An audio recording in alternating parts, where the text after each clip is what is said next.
環球唱片嘅 Multiverse 精選咧又出咗新一批咯喎，咁啊每一次出咧，好多人都會講邊一張嘅期待值係最高咧？嗱，所謂期待值咧就真係，譬如有啲歌手好耐都冇見啦，或者從來冇出過精選而喺裏邊揾到嘅咧，我相信咧反而會係最搶手嗰一款嚟嘅。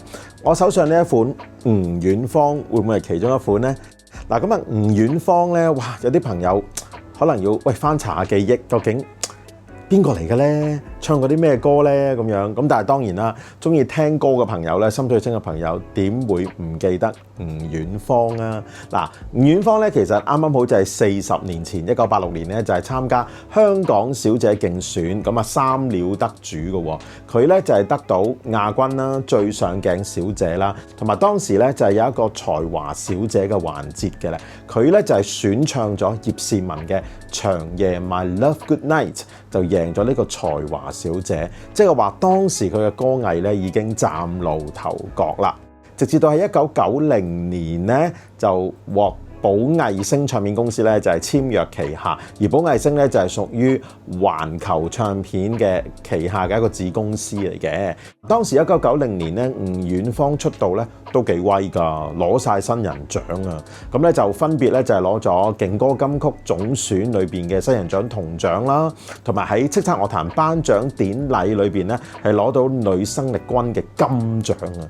咁啊睇翻呢一張唱片咧，其實咧就係集合咗吳遠芳喺1990年同埋1991年推出過嘅3張廣東碟同埋1張國語碟裏邊有啲嘅精選歌。咁其實咧就唔係話好多張唱片同埋好多歌，咁所以咧 Multiverse 咧其實有分單碟同埋雙碟噶嘛。咁今次咧吳遠芳呢個咧就係有15首歌嘅單碟精選，咁啊價錢80幾蚊就買到噶啦。咁有興趣朋友咧真係可以買翻隻嚟聽下嘅。咁啊同大家咧回顧一下究竟吳遠芳有啲乜嘢大家記得嘅 hit song 啦。第一首歌，佢第一首派台歌，大家記唔記得係改編自邊一首歌呢？當時咧有一首嘅國語合唱歌咧係卡拉 OK 好紅嘅，叫做《無言的結局》。咁啊，吳遠芳咧就將佢改編咧成為《難言再見》，成為佢人生第一首嘅主打歌。咁啊，收錄喺第一張唱片啦。去到第二張唱片咧，佢開始換一啲唔同嘅節奏啦，有啲中版嘅舞曲，有一首《准我離開吧》咧，當時咧都幾紅下嘅。咁啊，入晒流行榜啲3甲啦，亦都係佢有史以嚟咧喺流行榜裏邊咧成績最好嘅一首歌。咁另外一首叫做《醉生如夢》嘅。咁啊，呢一首歌亦都係走一啲比較係輕快少少嘅情歌節奏。當時嗰隻碟咧有一首歌咧，算唔算 side track 咧？可能好多朋友都認識嘅 ，Andy 好中意嘅。咁啊，叫做《地老天荒》。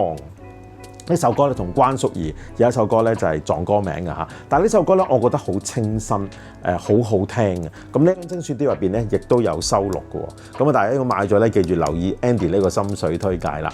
咁去到第3張唱片咧，有一首主打歌我又好中意，叫做《煙花雪》。咁嗰首歌咧就即係盡顯咧吳遠芳一個高貴啦、優美啦，而充滿一個係即係叫少女情懷嘅一個情歌嘅感覺嘅。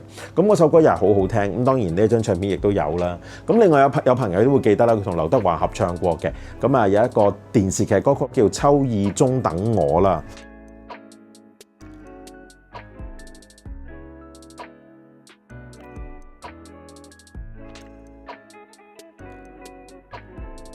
更難得咧就係，我翻查記錄咧，原來吳遠芳從來冇出過精選碟嘅。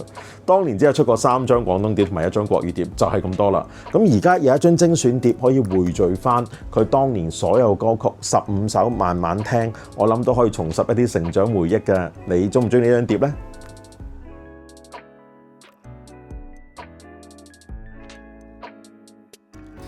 ？Hong Kong Singer Channel 讓每個人唱出心聲，我哋需要你嘅支持。歡迎大家 subscribe 我哋 ，like、comment and share。